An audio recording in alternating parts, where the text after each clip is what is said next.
Basis पे हमारे प्रतिदिन की कक्षाएं चलती है। उस पर आज हम स्वागत करते हैं हमारे पंडित जी विवेक जी मुंबई से हैं। विवेक जी, आपका बहुत गहरा अध्ययन रहा है, बहुत गहरा स्वाध्याय और चिंतन रहा है। आप इसके पहले हमारा जो आध्यात्मिक शिक्षण शिविर जो ऑनलाइन हुआ था, उसमें युवा क्लास 1 का आपने पूरा टॉपिक लिया था। बहुत ही व्यवस्थित रूप से, बहुत ही गहरे चिंतन से ने उसमें प्रैक्टिकल तरीके से 2 विषय लिया था, मिथ्यात्व और सत्य व्यसन। साथ ही मड़ में और भी पाठशालाएं में आप क्लास में आप वहाँ पर स्वाध्याय कराते हैं। परमागम ऑनर्स की क्लास भी आपके निमित्त से सभी साधर्मी उसका लाभ ले रहे हैं। हम विवेक भैया का स्वागत करते हैं आज की कक्षा को आरंभ करने के लिए, और उनसे रिक्वेस्ट करेंगे कि जिस तरीके से वो उनकी शैली रही है हमेशा यंगस्टर्स को समझाने की, प्रैक्टिकल तरीके से हमारे जनागम के विषयों को, वैसे ही आज की कक्षा भी वो ले। विवेक भैया, आप मंगलाचरण से शुरू करें। जय हिंद।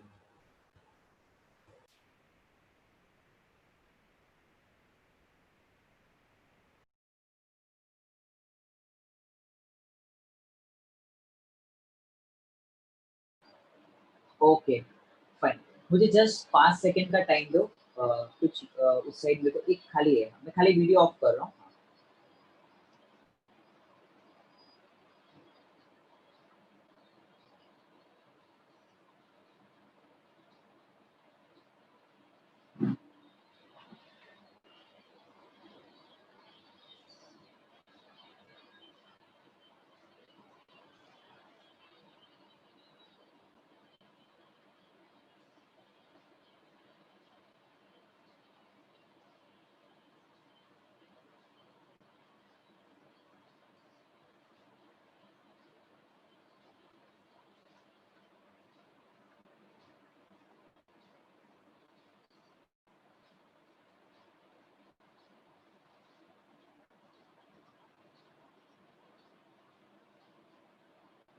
ओके,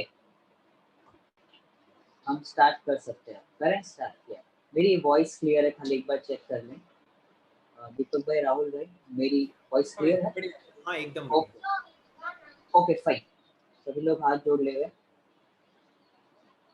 नमो अरिहंताय, नमो सिद्धाणं, नमो आयर्याणं, नमो वज्रायाणं, नमो लोये सवसाहो, एषो पंचनमो यारो सव्वपावपणास, मंगलाणं च सर्वेशं परमं भूहि मंगलम्। मंगलं भगवान् वीरो, मंगलं गौतमो गणी, मंगलं कुन्दकुन्दार्यो, जैनधर्मोऽस्तु मंगलम्। सर्वमाङ्गल्यमाङ्गल्यं सर्वकल्याणकारकं, प्रधानं सर्वधर्माणां, जैनं जयतु शासनं, जैनं जयतु शासनं। हरिहंत सत्य सूर्य उपाध्याय साधु सर्व अर्थ के प्रकाशी मांगलिक उपकारी है। इनको स्वरूप जाने राग से भरी जो भक्ति, काहे को नवाए स्तुति को ऊंचाई है। धन्य धन्य तुम ही से काज सब आज भय, कर जोरे बारे बारे वंदे नाम हमारे है। मंगल कल्याण सुख ऐसो हम चाहत हैं, ओ मेरी ऐसी दशा जैसी तुम्हारी है, ओ मेरी ऐसी दशा जैसी तुम्हारी है। ओके, हम शुरू करते हैं। सबसे पहले मैं धन्यवाद देता हूँ आप लोग के पूरे ग्रुप का। प्रैक्टिकल जैनिज्म बहुत अच्छा अप्रोच है कि आप लोगों ने ये पूरा कंडक्ट किया है यंगस्टर के लिए। एक अच्छी सोच के साथ कि ये जैनिज्म प्रैक्टिकल वे से सभी साधर्मी तक पहुँचे, स्पेशली जो हमारे यंगस्टर हैं उन तक ये जैन धर्म सरल भाषा में, उनकी भाषा में ये समझ में आए। जैसे हम बहुत सारी चीज़ें इंग्लिश में यूज़ करते हैं, आप लोग के मैसेजेस इंग्लिश में होते हैं, तो ये परंपरा रही है। पहले प्राकृत भाषा चलती थी, फिर संस्कृत चलने लगी, फिर ढूंढारी आई, उसके बाद हिंदी में ट्रांसलेट हुआ, अब गुजराती चलती है, हिंदी चलती है प्रॉपर। तो जैसे जैसे काल आगे बढ़ता गया वैसे वैसे सारे ट्रांसलेट होने लगे। तो एक बहुत अच्छा माध्यम है, क्योंकि अभी की जनरेशन सारे इंग्लिश इंग्लिश मीडियम से पढ़ते हैं और इंग्लिश से काफ़ी फैमिलियर हैं, तो उनको वो चीज़ें समझने में आसानी रहती है। तो यहाँ पे बहुत सारे लोग यंगस्टर जुड़े हैं, तो हम उसी रूप से इस चीज़ को लेने का प्रयास करेंगे। तो बहुत ही अच्छा कंसेप्ट है प्रैक्टिकल जैनिज्म का, और बहुत बहुत धन्यवाद आप लोगों ने मुझे मौका दिया प्रैक्टिकल वे से जैनिज्म को सबके सामने रखने का। तो आज का जो विषय है वो है आखिर नियम क्यों। हमारा विषय ये है कि आखिर हम नियम ले तो ले क्यों। आई थिंक वॉइस मेरी स्लो आ रही है। Okay perfect fine. तो जिनको भी वॉइस नहीं आए वो अपना एक बार डिवाइस चेक कर ले, वॉल्यूम थोड़ा सा चेक कर ले, है ना, वो चेक कर ले, यहाँ से क्लियर है। ओके सो हमारा टॉपिक है आखिर नियम क्यों ले। अब हमारे जनागम में 4 प्रकार से अनुयोग बताए हैं ना। वीतरागता की कोशकी जिनवाणी कहलाती है। जिसको जो जो चीजें पसंद आए आप नोट डाउन कर सकते हैं, जिससे आप बाद में भी कभी उसको सुने या फिर पढ़ें तो आपको वो याद रहेगा। तो सबसे पहले हमने बात की ये नियम क्यों ले, ये नियम क्यों ले, इस पे हमारा विषय चल रहा है। तो जिनेंद्र भगवान की वाणी को जिनवाणी कहते हैं। किसे कहते हैं जिनवाणी? जिनकी वाणी सो जिनवाणी। जिनेंद्र भगवान की वाणी को जिनवाणी कहते हैं। अब ये 4 तरीके से जिनवाणी का प्ररूपण किया जाता है। पहला है प्रथमानुयोग, चरणानुयोग, कर्णानुयोग, द्रव्यानुयोग। ये 4 अनुयोग अपने जनागम में पाए जाते हैं। अब ये जो 4 अनुयोग है ये कोई ग्रंथ नहीं है ना। जैसे पंच परमेष्ठी है वो पद है, वैसे ये 4 अनुयोग है। तो प्रथमानुयोग कोई ग्रंथ नहीं है। प्रथमानुयोग में बहुत सारे ग्रंथ होते हैं, चरणानुयोग में बहुत सारे ग्रंथ होते हैं, ऐसे ही कर्णानुयोग में और द्रव्यानुयोग में अनेक ग्रंथ होते हैं जो सबको ख्याल में, और किसी को नहीं ख्याल में तो ख्याल में लेना। तो इस तरीके से प्रथमानुयोग, चरणानुयोग, द्रव्यानुयोग और प्रथमानुयोग, इस तरीके से 4 तरीके जिनवाणी में पद्धति का इसे, है ना, इसको हम तरीका कहते हैं, ट्रिक कहते हैं। इस तरीके से जिनवाणी को प्ररूपित किया जाता है, जिनवाणी को बताया जाता है। अब हम जिस टॉपिक की बात कर रहे हैं वो है चरणानुयोग का विषय। किसका विषय है? चरणानुयोग का। और जब हम कहें चरणानुयोग का तो हमें ये समझना होगा कि ये आचार्य देव द्वारा कही गई बातें हैं, उनके द्वारा रचे गए ग्रंथ द्वारा हम जो बात करने वाले हैं उसी पे टॉपिक चलेगा। बट ये होगा कि सिंपल लैंग्वेज में होगा, हमारी भाषा में होगा, उदाहरण भी सिंपल होंगे, प्रैक्टिकल होंगे, तो उस तरीके से होगा। लेकिन मूलतः ये अपना चरणानुयोग का विषय है, ठीक है। तो इस तरीके से चरणानुयोग का ये विषय है आखिर नियम क्यों ले। तो सबसे पहले हम इस बात को समझते हैं कि नियम कहते किसे हैं। तो फर्स्ट ऑफ ऑल आप लोग मुझे चैट में मैं इंटरेक्टिव होगा तो ज़्यादा बेटर रहेगा। आप लोग मुझे चैट में आंसर करते रहे, अनम्यूट किसी को नहीं करना, आप मुझे चैट में आंसर करते रहे कि आपके माइंड में जब मैं कहूँ ऐसा, जब ये टॉपिक आपके माइंड में आया और बहुत सारे मैसेजेस उसमें लिखे हुए थे, कुछ पॉइंट्स लिखे हुए थे, तो जब आपको बात कही गई कि नियम क्यों ले, तो जैसे ये टॉपिक आपको दिखा तो फर्स्ट थिंग आपके माइंड में क्या आई? आपके माइंड में फर्स्ट चीज़ क्या आई? अगर आप इस विषय को अच्छे से समझ लेंगे 2 दिन में, आज और कल हमारी क्लास है, अगर इसको समझ लेंगे तो बहुत कुछ आपको नया जानने मिलेगा। और जिनागम का ही कंसेप्ट है, चरणानुयोग है ये, तो आपको विशेष ख्याल में आएगा। तो मुझे चैट में लिख के भेजें कि जब आपको ये टॉपिक दिखा, नियम क्यों ले, आखिर नियम क्यों, तो फर्स्ट ऑफ ऑल क्या सबसे पहली चीज़ आपके माइंड में क्या आई? क्या लगा जब आपको ये टॉपिक दिखा? अब आप ऐसे नहीं सोचे कि कोई करेगा मैसेज, आपको ही करना है। आप सोच रहे हो कोई तो करेगा, हम देख लेंगे। Commitment, okay, Ishita and Anisha का आंसर है कमिटमेंट। संयम के लिए ऋतु जैन का जीरकपुर, ओके, संयम के लिए वेरी गुड। सभी लोग लिखें, तो मुझे यहाँ से मैसेज दिख रहे हैं, आप लोग लिखोगे तो। पाप से बचने के उपाय हैं, नीला मुंबई, ओके, नाइस। तो हम लोग काफ़ी कुछ पढ़ रहे हैं, सुन रहे हैं, बहुत दिनों से शिविर अटेंड कर रहे हैं, स्वाध्याय करते हैं, प्रवचन सुनते हैं, है ना, डिस्कशन करते हैं। तो फर्स्ट ये माइंड में आया कि ये हमारे लिए किसके लिए? हाँ, हमने सोचा ये सुनाना चाहिए पाप से बचने के लिए, ओके, पाप से बचने के लिए ये नियम होते हैं, ओके। और क्या लगता है? सिर्फ हाँ, लाइफ, हाँ, दृढ़ संकल्प के लिए पूजा रौनक सा, ओके, स्टार्टिंग है ये, ओके। किसकी, आपकी या मेरी? ओके। इंद्रियों पर कंट्रोल हमें अप्रयोजन से, अप्रयोजन खुद से बताता है, भाव से निमित्त लेने के लिए, ओके, भावों में निर्मलता लाने के लिए बहुत सुंदर। और सभी लोग है ना अपना वीडियो ऑन कर लो, तो मैं आप लोग को देख सकूँ, आपके एक्सप्रेशन देख सकूँ, नहीं तो आप वीडियो ऑफ कर लोगे। और का चारित्र को बदलने के लिए बहुत सुंदर। तो आपके वीडियोज़ मुझे चेहरे दिखेंगे तो समझ में आएगा कि मैं सही जा रहा हूँ या नहीं जा रहा। ठीक है, तो बहुत सुंदर आप लोगों ने उत्तर दिए। तो देखो हम जब भी किसी सब्जेक्ट को, किसी चीज़ को समझना हो तो उसके शाब्दिक अर्थ को समझेंगे तो वो विषय बहुत अच्छे से समझ में आता है। हम किसी शब्द का अर्थ अपने हिसाब से निकालते हैं, है ना? जैसे मैंने कहा उपयोग, तो आपको क्या ख्याल में आता है? तो उपयोग के बहुत सारे अर्थ होते हैं। जैसे मैंने कहा झाड़, तो झाड़ जब कहूँ तो आपके माइंड में बहुत सारी चीज़ें आती है। ऐसे इंग्लिश की डिक्शनरी होती है, हिंदी की डिक्शनरी होती है। तो सबसे पहले हमें उसका शाब्दिक अर्थ होगा तो उसको हम गहराई से समझ पाएँगे और इस उस चीज़ को समझने में बहुत आसानी रहेगी। तो सबसे पहले हम समझते हैं नियम का शाब्दिक अर्थ क्या है? तो डिक्शनरी में नियम का शाब्दिक अर्थ ये है, विधान के अनुरूप नियंत्रण।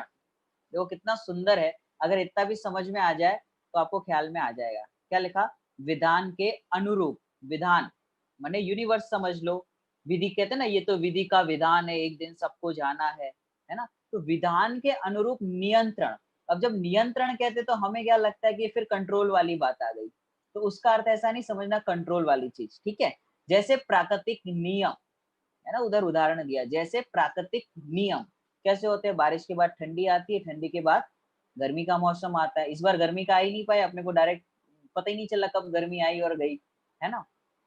तो क्या आया? विधान के अनुरूप नियंत्रण। समझ में आया? तो नियम का ये अर्थ होता है। अब विधान माने यूनिवर्स होता है, ठीक है? अब आगे बढ़ते हैं। अब डिक्शनरी में इसके और क्या-क्या समानार्थी शब्द हैं। देखो आप एक-एक चीज़ को बराबर पकड़ना, आप फ्लो में रहोगे, बराबर उसको समझते रहोगे, आपको पूरा सरणानियोग समझ में आएगा कि नियम होते क्यों हैं। उसका दूसरा अर्थ है, नियम के बहुत सारे अर्थ हैं। कंट्रोल कह सकते हैं हम, रूल्स कह सकते हैं, रूल्स एंड रेगुलेशन, बायोजेनेटिक कहा जाता है उसको, लॉ कहा जाता है ना? लॉज़ होते हैं ना? वैसे मर्यादा कहा जाता है कि हमें मर्यादा में रहना चाहिए। फ़ॉर्मूला कह सकते हैं, मैथ्स में उसको फ़ॉर्मूला कहते हैं नियम को, कि आप ये फ़ॉर्मूला अप्लाई करोगे तो ये प्रॉब्लम सॉल्व होगी। रिस्ट्रिक्शन कह सकते हैं उसको, रिस्ट्रिक्शन भी कहते हैं नियम को। प्रॉमिस कह सकते हैं कि आप नियम लें, आप मुझसे प्रॉमिस करें। हाँ, कंडीशन कह सकते हैं, कंडीशन उसको, प्रिंसिपल कह सकते हैं, एक्ट कह सकते हैं, हमारे एक्ट होते हैं ना, कानून होता है, एक्ट होता है, लॉज़ होते हैं, उसी तरीके से एक्ट भी कहा जाता है। थियरी कहा जा सकता है उसको, रेगुलेशन कहा जा सकता है, रूल्स एंड रेगुलेशन ऐसे नाम आते हैं, ठीक है? तो ये सारे हमने पढ़े हैं या फिर आपको जानकारी में होंगे। तो हमारा टॉपिक है आखिर नियम क्यों लें? सबसे पहले कि ये आखिरकार रूल क्यों? इतने सारे नियम क्यों? जब भी ये बात चलती है कि 10 लक्षण आ रहे हैं, तो सबसे पहले माइंड में क्या आता है? अरे! कुछ खाने नहीं मिलेगा, लीलोतरी नहीं मिलेगी, यही माइंड में आता है ना, पूजन में जाना पड़ेगा, सब फ़ॉलो करो, रात को कुछ खाना नहीं है, बहुत सारी चीज़ें नीलम माइंड में आती है। आती कि नहीं आती? पूजन में बैठना ही पड़ेगा, फिर रात्रि भोजन तो करना नहीं है, बाहर का कुछ खाना नहीं है, होटल का कुछ खा नहीं सकते, लीलोतरी मिलेगी नहीं। तो जब भी 10 लक्षण या अष्टानी का ऐसे कोई पर्व आते हैं, तो सबसे पहले हमारे माइंड में यही आता है कि अब ये 10 दिन हमें ये चीज़ें छोड़ना पड़ेगा। चाहे वो रात्रि भोजन हो, चाहे कंदमूल का त्याग हो, जो भी हो। तो हमें ऐसा लगता है कि फिर ये चीज़ें करनी पड़ेगी, 2 बार प्रवचन जाना है, पूजन करनी है, तो हमें ये सारे कैसे लगते हैं? नियम लगते हैं। कैसे लगते हैं? वो है तो नियम, लेकिन हमें कैसे लगते हैं कि ऐसा-ऐसा करना पड़ेगा। हाँ, और ख्याल में आ रहा है, तो हमें ऐसा लगता है कि ये चीज़ें हमें करनी पड़ेगी, ठीक है? अब ये जो रूल्स एंड रेगुलेशन जो बनाए गए हमारे यहाँ जिनागम में, जो कहा गया आखिर नियम क्यों, तो हमें फर्स्ट ऑफ ऑल यही लगता है कि जैन धर्म पूरा छोड़ने का ही धर्म है, त्याग का धर्म है, ऐसा कहा जाता है ना? उत्तम त्याग धर्म भी हम 10 लक्षण आदि में पढ़ते हैं, है ना? तो उसमें क्या कहा गया कि ये जो हमारा धर्म है वो किसका है? छोड़ने का धर्म है, ऐसा हमें लगता है। तो जब छोड़ने की बात आती है तो हमें ऐसा लगता है ये बोलेंगे कूदे वादी में नहीं जाना, ये नवरात्रि में नहीं जाना, फिर बाहर का नहीं खाना, सब छोड़ने-छुड़ाने की तो बात करते हैं, कभी कुछ ग्रहण करने की बात ही नहीं की। क्रोध नहीं करना, मान कषाय नहीं करना, ये नहीं खाना, ये नहीं खाना। अभी अपने 2 दिन में ऐसा कुछ चलने वाला नहीं है, आप चिंता नहीं करना, है ना? कि ये भक्ष्य नहीं खाना, ये नहीं खाना चाहिए, ये नहीं खाना चाहिए, सब बताते हैं कंदमूल नहीं खाना, रात्रि में नहीं खाना, तो हमें ऐसे ही लगता है कि इतने सारे रूल्स एंड रेगुलेशन क्यों? प्रश्न उठ सकता है ना कि इतने सारे क्यों रूल्स एंड रेगुलेशन, आखिरकार क्यों ये इतने सारे नियम को हम फॉलो क्यों करें। तो वापस से हमें ऐसा लगता है कि बंधन वाली लाइफ है, इसलिए हमें ऐसा लगता है ये धर्म वरम क्या करना है इसमें, तो क्योंकि हमने धर्म को क्या समझा है कि आलू कांदा छोड़ने का नाम हमें धर्म लगता है। हमें किसी बंधन में रहने का ऐसा लगता है कि बंधन, जैन धर्म माने बंधन, ऐसा हमें ऐसा लगता है, ऐसा हमारा परसेप्शन है, उसका पॉइंट ऑफ व्यू है, ऐसा हमें बैकग्राउंड में लगता है। अभी हम जैन कुल में जन्म लिए तो फिर हम मंदिर जा रहे हैं, लेकिन फिर भी हमें ऐसा लगता है यार रोज रोज क्या मंदिर जाना। भगवान कहाँ होते हैं, सच सच बताओ कितने लोग डेली मंदिर जाते हैं। तो जो मंदिर जाते हैं तो वो तो अपने जैसा अपनी प्रवृत्ति है, वो दिन पूरे दिन में एक बार मंदिर हम सुबह जाते हैं। फिर हमें ऐसा लगता है जो रोज रोज जाते हैं, बोलते हैं कि जो नहीं जा पाते वो क्या कहते हैं, भगवान तो मंदिर में है, लेकिन अपन हृदय से भगवान को, जिनको नहीं जाना हो उनके पास रीजंस होते हैं। भगवान कहाँ होते हैं, अपने मन में भगवान है, बस हो गए, मंदिर क्या जाना, है ना। तो वो उससे बचने के लिए बहुत सारी चीजें करते हैं, ख्याल में आ रहा है। तो जब नियम की बात चलती है कि फिर बोलते हैं कि सुबह जल्दी उठो, सामायिक करो, है ना। जब ऊपर जब आगे बढ़ते हैं तो ये सारी चीजें कही जाती है। बंधन का नाम हमें जैन धर्म जैसा लगता है कि नियम मतलब बंधन, है ना। अपने फ्रेंड सर्कल में अपन जाते हैं, जैसे रात्रि भोजन नहीं करते, अरे यार ये सब क्या नियम वियम होता है ना। किसने देखा नरक, किसने देखा स्वर्ग, ऐसे बताते हैं ना, दोस्त भी बताते हैं, और अपने ही लोगों में कई बार चलता है, क्या अभी से इतने छोटे हो और ये रात्रि भोजन का त्याग कर दिया, लाइट चालू कर दो, दिन ही दिन है। ऐसे कुतर्क दिए जाते हैं, ख्याल में आ रहा है। तो हमारे जब नियम की बात चलती है तो दोस्त भी ऐसी बात करते हैं, अभी तो तेरी एज ही नहीं है, अभी तो होटल का खाओ पियो मजे करो। घर के लोग भी कभी कह देते अभी तो उम्र ही क्या है, सब छोड़ दिया, बाद में कर लेना, ऐसा हमें लगता है, राइट। तो ये जो हमें सिस्टम हमें लग रहा है कि ये नहीं खाना, देखो अपन जाते हैं, सपोज अपन बाहर का नहीं खाते, होटल का नहीं खाते, तो साथ में लेके जाते हैं। एक अपने साथ दूसरा साथीदार है, वो जहाँ जाए मन किया खा लिया, रेकड़ी पे खा लिया, होटल में खा लिया, कितना फ्रीडम है, नहीं दिखता है कि नहीं दिखता है फ्रीडम। वो अपना मर्जी हुआ वहां खा लिया, जब रात के 2 बजे हो 3 बजे हो कोई फर्क ही नहीं पड़ता, कभी भी खा लिया। तो वो लाइफ अच्छी ना, अगर एक तरीके से सोचा जाए तो ऐसी लाइफ अच्छी कि नहीं प्रतीक भाई।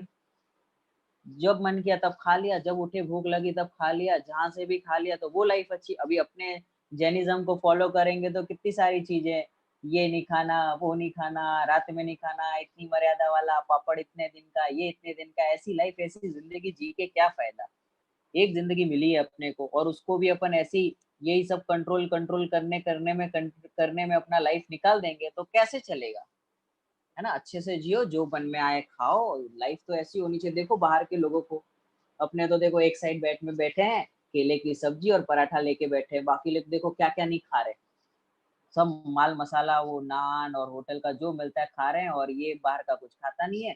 तो फिर क्या करते हैं कि वो केले की सब्जी और पराठा होता है इसके पास, वही खाता रहता है। तो ऐसा लगता है कि ये बेचारा गरीब जैसी हालत है इसकी, इतना नियम फॉलो क्यों करना, लगता है कि नहीं लगता है ऐसा। तो हमें ऐसा लगता है कि नियम मतलब बहुत सर दर्द है, इससे अच्छा तो फ्री वाली लाइफ होनी चाहिए। और हम मूवीज आदि में भी देखते हैं, लाइफ तो एकदम फ्रीडम वाली होनी चाहिए, जिंदगी ना मिलेगी दोबारा, है ना। तो ऐसा सुनते भी हैं, पढ़ते भी हैं, तो हमें ऐसा लगता है कि ये नियम ले क्यों, है ना। एक तो उसमें हमारी फ्रीडम चली जाती है, कहीं भी खा नहीं सकते, कहीं भी बैठ नहीं सकते, हित मित प्रिय वचन बोलो, किसी को बैक का आंसर नहीं करना है। बहुत सारे चरणान योग में हमारे बताया जाता है, रत्नकरण शाखा में जितनी चर्चाएं कर रहा हूँ ये सब रत्नकरण शाखाचार्य जी में आती है, ठीक है ना। हित मित प्रिय वचन बोलना चाहिए हमें, है ना। अपशब्द नहीं बोलने चाहिए, गाली गलौज नहीं करनी चाहिए, एक जैनी का जीवन ऐसा नहीं होता है। तो इतने सारे रूल्स एंड रेगुलेशन क्यों, लाइफ तो ऐसी होनी चाहिए, कुछ भी खाओ कुछ भी पियो, मजे करो, कहीं भी घूमो। अपने यहाँ तो ऐसा है कि ये प्लेस पे नहीं जाना हमें, अन्य खुदेवादी के स्थानों पर हमें नहीं जाना चाहिए, हमें जिन मंदिर ही जाना चाहिए। फिर हमें कहा जाता है बोट में मत बैठो, कितने सारे रूल्स एंड रेगुलेशन है, अगर पढ़ें तो बहुत सारा है, खेती नहीं करनी चाहिए। फिर एरोप्लेन आदि के लिए भी मना किया कि वहां वायु का एक जीव मरते हैं। अरे इतना सारा क्यों, इतनी सारी झंझट क्यों, है ना। फिर अपने तो ऐसे ही लगता है एंजॉय करो यार, लाइफ है, फिर बाद में देखा जाएगा।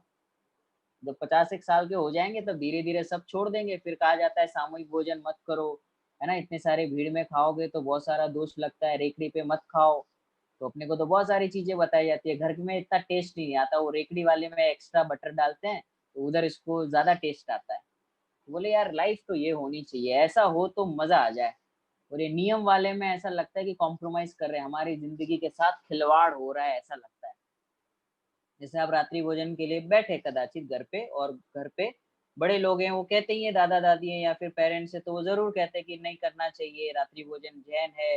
वो बोलते हैं ना ऐसे कि रात को तो जानवर भी खाना छोड़ देते हैं, और इसका अब तक छूटा नहीं है ऐसा। तो ऐसा दिल पे लगता है कि जैन होके खोटे हो गए, इससे अच्छा तो हमारे फ्रेंड्स लोग हैं, कभी कुछ नहीं कहते, खाओ चाहे नहीं खाओ, बढ़िया मस्त हमें हेल्प करते हैं और मजा आ जाता है उनके साथ, कभी भी जाओ बहुत सारी हेल्प मिल जाती है। तो लाइफ कौन सी अच्छी, नियम वाली या विदाउट नियम वाली, प्रश्न ये उठता है। अभी मैं आपको इतनी सारी चीजें डिस्कस कर करके, है ना, इतनी सारी चीजें हम डिस्कस कर रहे हैं, तो ये सारा चीजें क्यों, आखिर नियम क्यों, हमारा प्रश्न ये चल रहा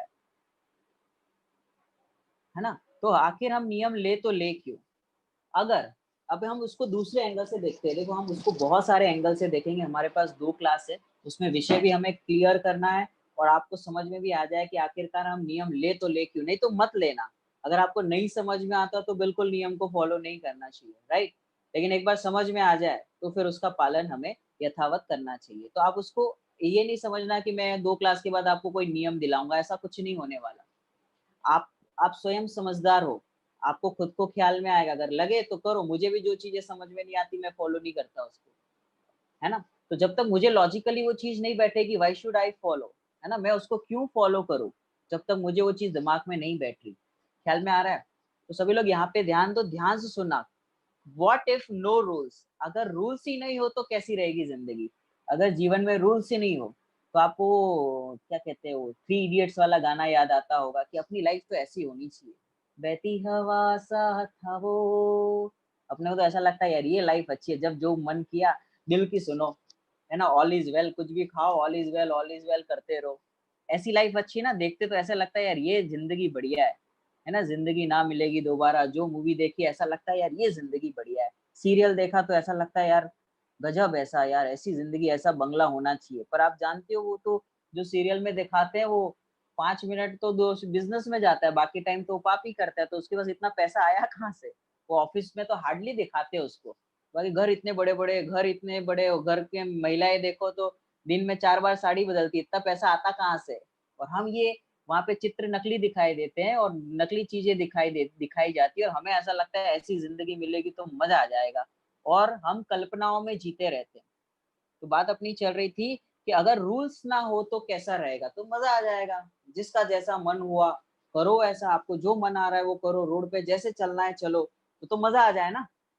आप खाली एक बार सोच के देख सकते हो। अब हम उसको अपने धर्म से भी कनेक्ट करेंगे, लेकिन पहले हम समझे प्रैक्टिकली, क्योंकि अपना सेशन है प्रैक्टिकल जैनिज्म, उसको कैसे समझा जाए।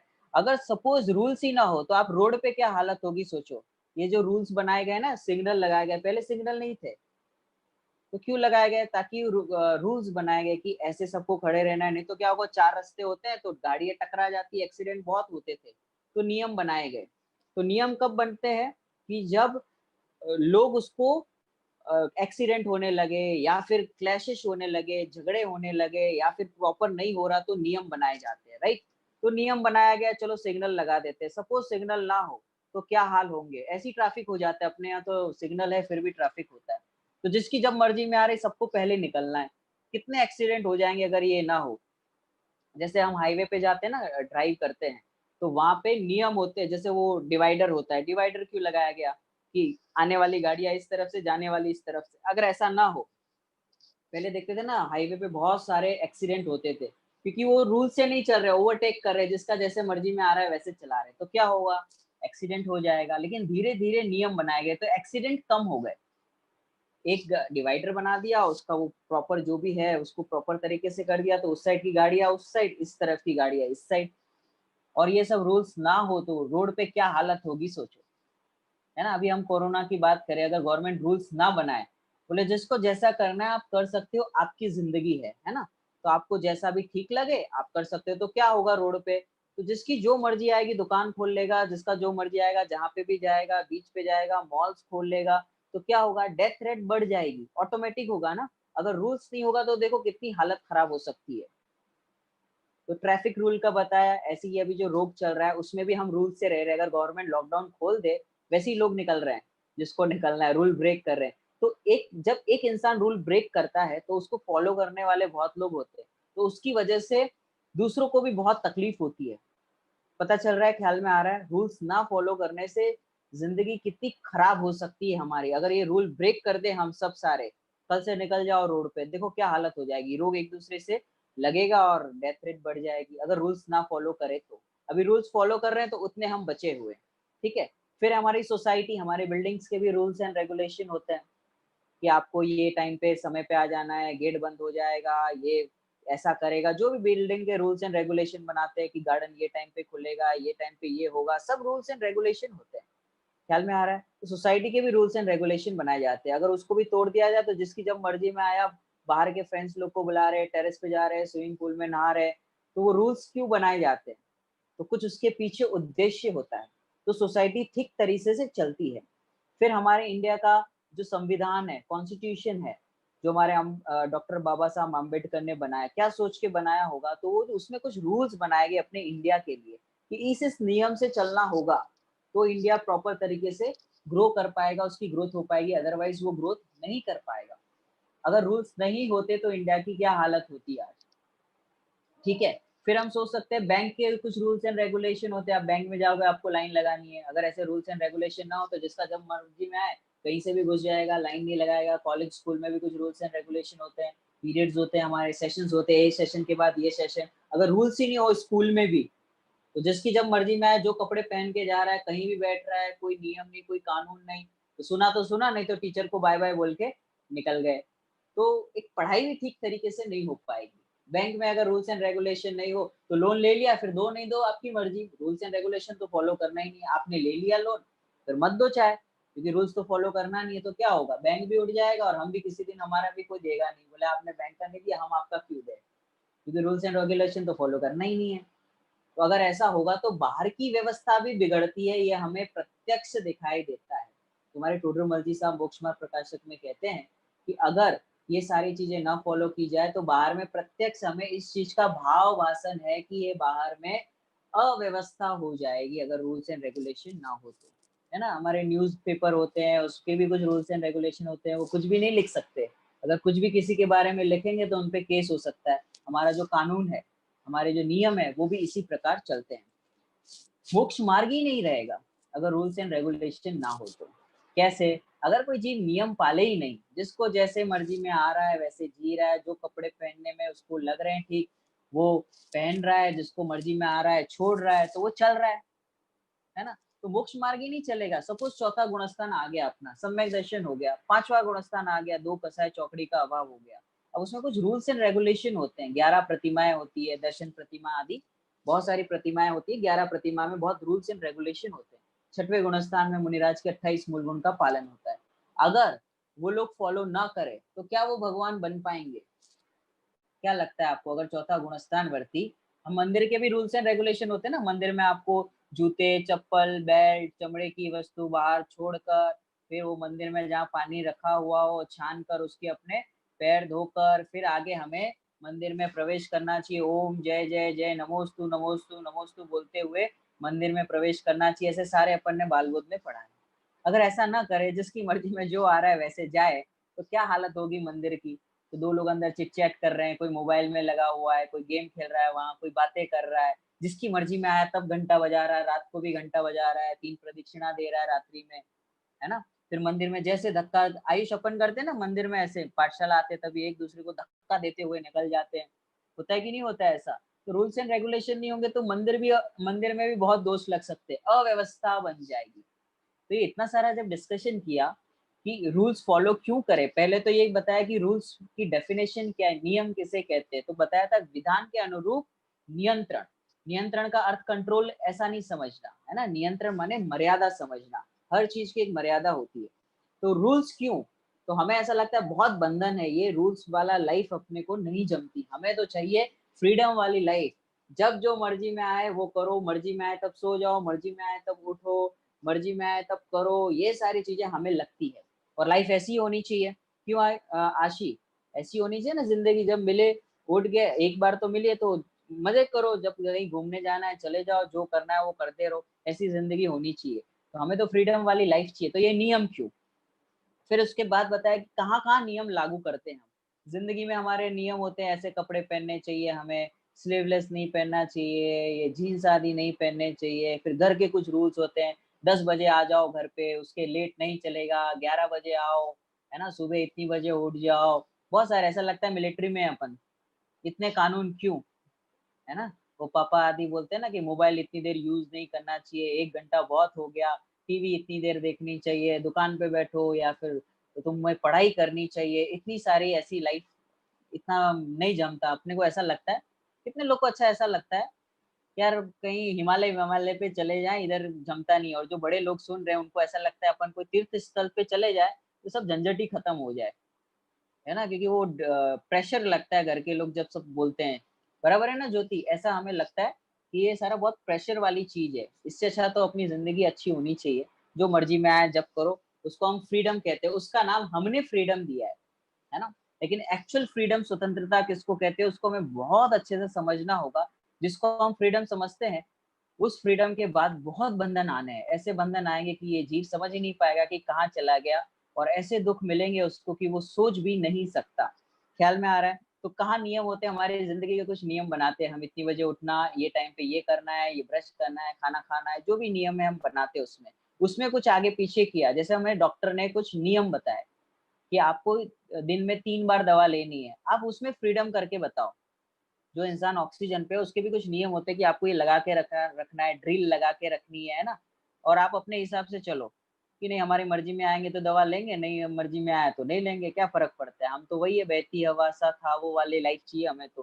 करके दिखाओ वहाँ पर, कर सकते हैं वहाँ पे? तो क्या होगा कि फिर वो ऑक्सीजन भी नहीं बचेगा, गए ऊपर, ज्योति कह रही है जाओगे ऊपर, हमको मत बोलना फिर, है ना? ऐसा लगता है हमें। तो डॉक्टर्स भी कहते हैं कि ये 3 टाइम तुमको दवा लेनी है, तो हम बराबर टाइम से लेते हैं। जैसे वो होते हैं ना, जिनको डायबिटीज़ नहीं क्या बोलते हैं, टीबी हो जाता है, तो उनको है ना 9 महीने का कोर्स होता है। अगर एक भी दिन मिस किया, तो चलता नहीं है। फिर अगर आपने सपोज़ 3 महीने तक बराबर दवा ली और चौथे महीने आपने 1 दिन मिस कर दिया, तो वो 1 दिन से वापस स्टार्ट करना पड़ता है। वापस 9 महीने तक लो। कितना खतरनाक लगता है। अब ये तो बहुत छोटी-मोटी चीज़ है, पंच परावर्तन इससे भी डेंजर है। अगर उसकी चर्चा करें, तो रात को नींद नहीं आए, ऐसा पंच परावर्तन है। तो 3 महीने पूरे वेस्ट गए मतलब, टाइम तो गया ही गया, लेकिन वो जो दवा ली वो वापस से 1 से स्टार्ट करनी पड़ेगी पहले दिन से। तो उस उधर भी कहा वो टीबी नामक रोग को ठीक करने के लिए 9 महीने का कोर्स बताया। अगर वो नियम फॉलो नहीं करेंगे तो रोग का भी निवारण नहीं होगा। फिर कहाँ होता है कानून होते हैं हमारे रूल्स एंड रेगुलेशन होते हैं, हमारे कुछ कानून बना हुआ है अगर चोरी करोगे तो आपको जेल में डाला जाएगा, अगर आपने मर्डर किया है आपको फांसी पे चढ़ाया जाएगा, है ना? पूरा कानून व्यवस्था चलती है। अगर कानून व्यवस्था ना हो, नियम ही ना हो, तो कोई किसी को ही मार के चला जाए, कोई किसी के यहाँ भी चोरी करके चला जाएगा, है ना? तो फिर कुछ बचेगा ही नहीं अगर नियम नहीं होंगे, कानून ना होगा। तो इसके लिए कानून बना, फिर हमारे घर के रूल्स एंड रेगुलेशन होते हैं। रिलीजियस प्लेस पे जैसे मंदिर आदि स्वाध्याय हॉल में खाना नहीं, है ना? वहाँ पे बहुत सारे रूल्स एंड मंदिर जी में 84 दोष बताए।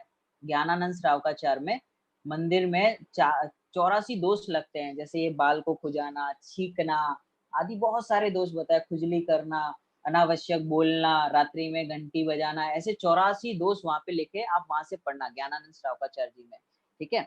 तो रिलीजियस प्लेस पे भी बहुत सारे रूल्स एंड रेगुलेशन होते हैं कि मंदिर में रहो तो मौन जाओ, बोलना नहीं चाहिए मंदिर में। मंदिर में 2 ही लोग होते हैं, आप और भगवान, भक्त और भगवान 2 ही लोग होते हैं, तीसरा कोई नहीं होता। तो ये सारी चीज़ें बताई जाती है। फिर रोड पे भी बहुत सारे रूल्स एंड रेगुलेशन होते हैं। एजुकेशन सिस्टम हमारा कि आपको ये हिस्ट्री पढ़ना है, इसके इतने मार्क्स रहेंगे, ये पेपर पे आपको इतना नंबर मिलेगा। तो सारी जगह हम देखते हैं ये मेडिटेशन के भी रूल्स एंड रेगुलेशन होते हैं, हम योगा करते हैं, उसका भी रूल्स एंड रेगुलेशन होता है। तो ये रूल्स एंड रेगुलेशन आखिर क्यों? प्रश्न ये चल रहा है अपना।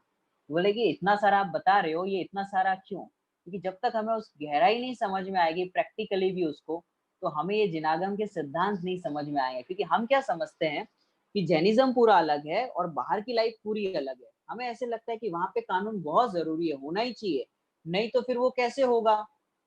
ऐसा हमें लगता है, लेकिन जिनागम में हमें ऐसा नहीं लगता, यहाँ ऐसा लगता है भार रूप लगता है। रोड पे अगर सिग्नल पे हम रुकते तो हमें कभी प्रेशर फील नहीं होता। हमें ऐसा लगता है नहीं रूल्स एंड रेगुलेशन तो होना ही चाहिए, अगर मैं आगे बढ़ गया तो एक्सीडेंट हो सकता है और कोई सिग्नल हो और क्रॉस भी कर ले तो हम उसको चिल्लाते भी है, भाई देखता नहीं मर जाता अभी ऐसा। लेकिन अपनी ज़िंदगी में अगर हम जैनिज़्म की बात करें, हम कहते हैं कि ये नहीं खाना चाहिए तो ऐसा लगता है कि ये है, ये सब बराबर नहीं है। तब हमारे आचार्य देव, तब हमारे गुरुदेव या फिर हमारे जो गुरु हैं वो हमें सिखाते हैं कि अगर रूल्स एंड रेगुलेशन लाइफ में फॉलो नहीं किए तो 4 गति 84 लाख योनि में भ्रमण करना पड़ेगा। अगर इन रूल्स एंड रेगुलेशन थोड़े से टेस्ट के लिए, थोड़े से अपने फ्रीडम के लिए हम न जाने कैसे-कैसे कर्मों का बंधन कर लेते हैं। हर समय हमें नवीन कर्मों का बंधन होता रहता है। तो इन ये रूल जैसे स्टार्ट में ही पूछा था कि नियम क्यों फॉलो करें, तो बहुत लोगों ने उत्तर दिया, पापों से बचने के लिए आदि हम रूल्स एंड रेगुलेशन फॉलो करते हैं। देखो अब तक जो बात चली हमने जनरल बात की, अब बराबर समझना कि रूल्स एंड रेगुलेशन कहते किसको है। हमारे डिक्शनरी में जो डेफिनेशन थी वो आपको बताई, उसकी परिभाषा है, it is a set of guidelines which has been established in all countries and communities and has been accepted by all. मतलब कि ये गाइडलाइन है हमारे लिए। अब आप इसको सेम जैनिज्म में भी यूज कर सकते हो कि हमारे आचार्यों ने कुछ गाइडलाइंस बनाई है हमारे लिए चरणान योग में, चाहे वो रत्नग्रंथ श्रावकाचार्य जी हो, चाहे वो ज्ञानानंद श्रावकाचार्य जी हो, और चरणान योग के अनेकों ग्रंथ है ना, 28 मूल उनका आदि का पालन हो, 11 प्रतिमाएं हो, तो बहुत सारी गाइडलाइंस बनाई है which has been established in all countries. All countries माने 3 लोग के लिए, सबके लिए गाइडलाइन है, चाहे वो नरक गति का जीव हो, चाहे मनुष्य गति का जीव हो, चाहे तिर्यंश गति का जीव हो, चाहे देव गति का जीव हो, सबके लिए कुछ ना कुछ गाइडलाइन है ना। अभी जैसे जो देव गति का जीव है उसकी कुछ गाइडलाइंस है, वो वहां से मोक्ष नहीं जा सकता, नियम है ऐसा। अब वो सोचे मैं जाऊंगा ही जाऊंगा, ऐसे कैसे हो सकता है, मैं करके दिखाता हूँ, नहीं, वहां का नियम है, वहां से जा ही नहीं सकता। जैसे पंचम काल में कोई जीव मोक्ष नहीं जा सकता, 7वें गुणस्थान तक तो जा सकता है, ये नियम है। ख्याल में आ रहा है? तो ये नियम के बाहर कुछ नहीं होगा। तो हम ऐसे सोचे नहीं मैं तो देखो भगवान बन के ही दिखाऊंगा, तो नहीं हो पाएगा वो। ख्याल में आ रहा है? तो कैसा, वो एक्सेप्टेड बाय ऑल, मतलब हमारे जिनागम में जो लिखा है वो एक्सेप्टेड बाय आचार्य, हमारे ज्ञानी धर्मात्मा। अगर एक्सेप्ट नहीं करे तो भगवान ही नहीं बन पाएंगे। रूल्स एंड रेगुलेशन फॉलो नहीं करेंगे तो भगवान ही नहीं बन पाएंगे, है ना। और ये क्या है कि हमारे ज्ञानियों द्वारा, हमारे धर्मात्मा जीवों द्वारा उसको एक्सेप्ट किया गया है, तभी तो उनका 608 में नंबर आता है, तभी तो वो ज्ञानी कहलाते हैं, तभी तो पंचम गुणस्थान वर्ती जीव कहलाते हैं। नहीं तो अगर वो रूल्स एंड रेगुलेशन फॉलो नहीं करेंगे तो फिर देखो जूम पे प्रवचन सुन रहे हैं सब, है ना, मैं सुना रहा हूँ, आप सुन रहे हो, कभी आप सुनाओगे, मैं सुनूंगा। तो अपने तो रूल्स एंड रेगुलेशन घर पे ही फॉलो नहीं हो रहा है, जिसको जब मर्जी में आ रहा है वहां बैठ रहा है, जब मर्जी में आया उठ गया, जब मर्जी में आया, जो मर्जी में आ रहा है कर रहे हैं। तो मर्जी मर्जी से जो करेंगे तो मर्जी की वाली गति मिलेगी। जो हमारे जिनागम में लिखा है पंचम गति, वो नहीं मिलेगी, 3 काल में संभव नहीं है। चरणान योग में ऐसा लिखा, जो अन्याय अनीति अभक्ष करता है ना। रत्न ग्रंथ शाकाचार्य जी में ही आता है कि जो जिनागम के सिद्धांतों को फॉलो नहीं करता, जिसके जीवन में अन्याय अनीति और अभक्ष है, उसे 3 काल में सम्यक दर्शन नहीं हो सकता, मोक्ष तो बहुत दूर की बात है। वो अन्याय अनीति अभक्ष क्या है? रूल्स एंड रेगुलेशन है। चरणान योग से अपन बात कर रहे हैं ना, तो क्यों जरूरी है? अब आप कहोगे आप फिर वही शास्त्र वाली बात करने लगे, हमारा तो प्रैक्टिकली बताओ, हमें ये समझ में नहीं आता है। तो क्या करें, देखो आपको उससे उससे भी एग्जाम्पल से समझ में आएगा। जैसे हम एक गेम खेलते हैं, यहाँ पे नहीं खेलेंगे, मैं बता रहा हूँ, नहीं तो सब एक्साइटेड हो जाएंगे, चलो भाई गेम खेलते हैं। जैसे हम क्रिकेट का गेम खेलते हैं, तो सभी को एक कोच है, वो आपको कहे कि आप गेम खेलो, क्रिकेट का गेम खेलेंगे, 11 खिलाड़ी, 11 खिलाड़ी, 22 खिलाड़ी हैं, आप ग्राउंड में जाओ, जैसे मर्जी में आता है खेलो। तो क्या हुआ, उसने क्रिकेट खेलना स्टार्ट किया, तो जिसकी मर्जी में आ रहा है, पता है रूल्स के बिगड़ का गेम कैसे होता है, तो बोलेगा मैं पहले खेलूंगा, मैं पहले, पहले तो लड़ाई होगी। तो अपने इंडिया का एक कल्चर है, सबको बैटिंग ही अच्छी लगती है, बॉलिंग कोई करना ही नहीं चाहता, फील्डिंग का तो सवाल ही नहीं आता, फील्डिंग होती है तो ऐसा पेट में दुखने लगता है, घर से कोई बुला लेता है, पता नहीं 10 तरीके की प्रॉब्लम खड़ी हो जाती है। तो बैटिंग करेगा, तो बैटिंग पहले कौन करेगा, सबसे पहली समस्या, अगर रूल्स के अकॉर्डिंग ना जाए, और उसमें भी 2 लोग आ भी गए, अगर 2 लोग आ भी गए तो स्ट्राइक पे कौन रहेगा, उसमें झगड़ा होगा, नहीं मैं तो उधर रन आउट करा दिया तो तूने, मैं इधर पहले खेलूंगा। तो वहीं से झगड़े शुरू हो जाएंगे, अगर नियम ना लिया तो, उसके नियम ना बने तो। कीपिंग कौन करेगा, अपने यहाँ एक रूल है कि सबको कीपिंग बहुत अच्छी लगती है, क्योंकि उसमें भागना नहीं पड़ता, बॉल हाथ में आया तो ठीक है, छूट गया तो पीछे वाला भागेगा। तो अपन एक तो आलसी हैं, तो अपने को वैसा सिस्टम अच्छा लगता है। तो कीपिंग के लिए झगड़ा होगा कि कौन कीपिंग करेगा, तो झगड़े झगड़े बहुत हो जाएंगे, क्लैशेस होंगे, है ना। फिर वो कीपिंग वाला बोले अगला ओवर मैं ही लूंगा, क्योंकि मैंने कीपिंग की है तो अगला ओवर मेरा, है ना। ये देखो दिनेश जैन कह रहे हैं कि एक्सपीरियंस है, एक्सपीरियंस डज मैटर एवरीवेयर। ठीक है। तो ये सब जगह रूल्स नहीं होंगे तो फिर जिसकी जो मर्जी में आया वो आउट हो गया, बोले मैं काय को, मैं नहीं जा रहा, नहीं मैं आउट नहीं हूँ, मेरे हिसाब से, बोले ये एलबी एलबी कुछ नहीं होता, मेरे हिसाब से मैं खेलूंगा, मैं आउट नहीं हूँ, मुझे खेलने दो, 2 दिन से खेला नहीं हूँ मैं, तो मुझे चाहिए ऐसा, नहीं खेलेगा। जो दादागिरी करेगा, जो पावरफुल होगा वो खेलता रहेगा, जाएगा ही नहीं, क्रीज ही नहीं छोड़ेगा। वो अंपायर ने कहा आउट है, बोले तू तेरे घर पे रख रूल, हमें तो समझ में ही नहीं आता, स्टंप पे लगा, किसने कहा आउट? ये तो रूल्स बनाए गए ना, स्टंप पे लगेगा, बेल्स गिरेंगे तो आउट कहलाता है, ये तो नियम बनाया है। वो तुमने नियम बनाया, मेरे लिए तो नियम कुछ है नहीं, मैं तो स्टंप पे लगे चाहे कहीं पे भी लगे मैं खेलूंगा। तो क्रिकेट ही नहीं हो पाएगा। सपोज उन्होंने खेल लिया जिस तरीके से, 22 खिलाड़ी थे, लड़ झगड़ के पूरे दिन खेल के आए अपना। अब कोच ने उसको पूछा कि कैसा लगा खेल के, बोले मजा बहुत आया, झगड़े भी हुआ, जो भी था बहुत मजा आया। तो सारी चीजें पूरे दिन में उन्होंने क्रिकेट खेला, जो 22 खिलाड़ी थे, जैसे भी करना था किया। तो कोच ने पूछा कैसा लगा, बोले अच्छा लगा, मजा आया, और थोड़े बहुत झगड़े भी हुए।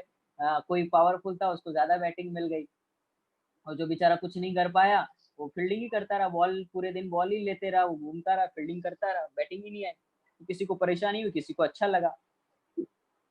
तो अचीव क्या हुआ, कोच ने पूछा अचीव क्या हुआ, बोले कुछ अचीव नहीं हुआ, बस खेले और मजा आया। फिर कोच ने ऐसा कहा नेक्स्ट डे कि हम एक काम करते हैं, आज क्या करेंगे, हम टीम बनाएंगे 11-11 लोगों की, और कुछ रूल्स बनाएंगे क्या क्या करना है, कि कीपर कौन रहेगा, बॉलिंग कौन करेगा, बैटिंग कौन करेगा, स्ट्राइक एंड पे कौन जाएगा, नॉन स्ट्राइकर एंड पे कौन जाएगा, सब रूल्स बना दिए। और उसके बाद सब बताया, इसको व्हाइट बॉल बोलते हैं, इसको नो बॉल बोलते हैं। अपने यहाँ तो व्हाइट बॉल में बहुत लोचे चलते ही है, जरा सा बैठ के बाहर गया तो सीधा व्हाइट बॉल, है ना। तो अपने हिसाब से रूल्स एंड रेगुलेशन बनाए, फिर बताया कि इसको व्हाइट बॉल बोलते हैं, इसको नो बॉल बोलते हैं। सब गेम सेट कर लिया, पूरे दिन गेम चला अच्छे से। वहां पे एक रेफरी भी लगा दिया, अंपायर लगा दिया, थर्ड अंपायर सारे कर लिए, लेग अंपायर सभी लोग थे। फिर वो गेम चलता रहा, फिर जो भी था हार जीत हुई, एक टीम जीत गई, एक टीम हार गई। तब कोच ने वापस से पूछा, 22 के 22 खिलाड़ियों को बुलाया, कैसा लगा अभी, बोले बहुत टफ था, स्ट्रगल था, मतलब अपने हिसाब से कुछ नहीं कर सकते, जैसा वो अंपायर बोलेगा आउट तो आप कुछ बोल नहीं सकते, आपको जाना पड़ेगा। आप वहां पे ऐसे बैट पटक के जाओगे तो आपकी फीस कट जाएगी, तो कितने सारे रूल्स रहते हैं, तो वो वहां से निकल जाओगे तो नहीं चलेगा ऐसा। तो इस तरीके से वो पूरा गेम खेला, बोले स्ट्रगल बहुत था, लेकिन अंत में एक की जीत हुई, एक की हार हुई, हमें कुछ अचीव हुआ, हमें कुछ सीखने मिला। जब हम रूल से खेल रहे थे तो हमने कुछ सिस्टम फॉलो किया, एक सिस्टम फॉलो करने से हमें एक की भले जीत हुई हो, एक की भले हार हुई, लेकिन हमारा इंप्रूवमेंट हुआ, हम एक दूसरे से कुछ सीख रहे थे, है ना। तो इस तरीके से उन्होंने, उस कोच ने बहुत अच्छी बात फिर उनको सिखाया कि रूल्स, लाइफ में रूल्स फॉलो करना बहुत जरूरी है। जैसे क्रिकेट गेम के लिए, क्रिकेट खेलने के लिए इतने सारे रूल्स बनाए जाते हैं, ऐसी हमारी लाइफ में, हमारी जिंदगी के भी कुछ रूल्स बनेंगे तो हमें जो अचीव करना है बाहर भी, वो भी हम अचीव कर सकते हैं। ऐसे हम जिनागम की बात करें हमारे, तो हमारे जो सम्यक दृष्टि जीव होते हैं या फिर कोई श्रावक है, तो एक जैन होने के भी 3 लक्षण बताए, सभी को पता है, हम पढ़ भी चुके हैं और बहुत बार हम इस पे चर्चा भी करते हैं। रात्रि भोजन नहीं करता है, पानी छान कर पीता है और नित्य देव दर्शन करता है, ये 3 जैनी के लक्षण बताए। हम उसको पद्य में अगर कहें, प्रभु दर्शन नित करते, रात्रि भोजन तजते, पिए छान कर पानी, सुने सदा जिन वाणी, कभी अभक्षण खाते, जीव दया चित लाते, सत्य व्यसन के त्यागी, संयम में अनुरागी। तो ऐसा श्रावक का जीवन होता है। तो जब भी खाने पीने की बात आती है तो हमें ऐसा लगता है, अरे ये मत बताओ पंडित जी, कुछ भी बताओ, खाना पीना तो हमसे छूटता नहीं है। एक तो खाना, है ना, और दूसरा बोलना, ये 2 चीजें जल्दी छूटती नहीं है। हमें बोलने की आदत है और खाने की आदत है, ये हमसे नहीं छूटता। बाकी जो कराना है करा लो, हम कर लेंगे, लेकिन ये चीजें नहीं छूटती। लेकिन ये दोनों जिसने कंट्रोल कर लिए, कंट्रोल का अर्थ बंधन नहीं समझना, कंट्रोल माने मर्यादा में आ जाना। तो जब वो 2 चीजें मर्यादित हो गई ना, बोलने में मर्यादा आ गई, जैसे हमारे मुनिराजों ने उस चीज को मर्यादा कर लिए, हित मीत प्रिय वचन ही बोलते हैं, उनके जीवन का रूल है, किसी को भी अपशब्द नहीं कहते। तो जब हित मित प्रिय वचन बोलते तो बहुत सारे क्लैशेस तो ऐसे ही खत्म हो जाते हैं नीलेश भाई, है ना। ख्याल में आ रहा है, तो बहुत सारे, आप बोलना कम कर दो, no reply is the best reply, philosophy है ना। रिप्लाई करना बंद कर दो। छोटे बच्चे आजकल के परेशान है, क्यों परेशान है, बहुत आंसर करते हैं, बैक आंसर करते हैं, इतना बोलते सोचने का टाइम ही नहीं मिलता। जो ज्यादा बोलता है वो ज्यादा सोच नहीं पाता। जैसे अभी मैं 1 घंटे से बोल रहा हूँ, तो आपके पास एक्सेस है, आप सोच सकते हो, है ना। मैं सोच नहीं सकता क्योंकि मैं बोल रहा हूँ।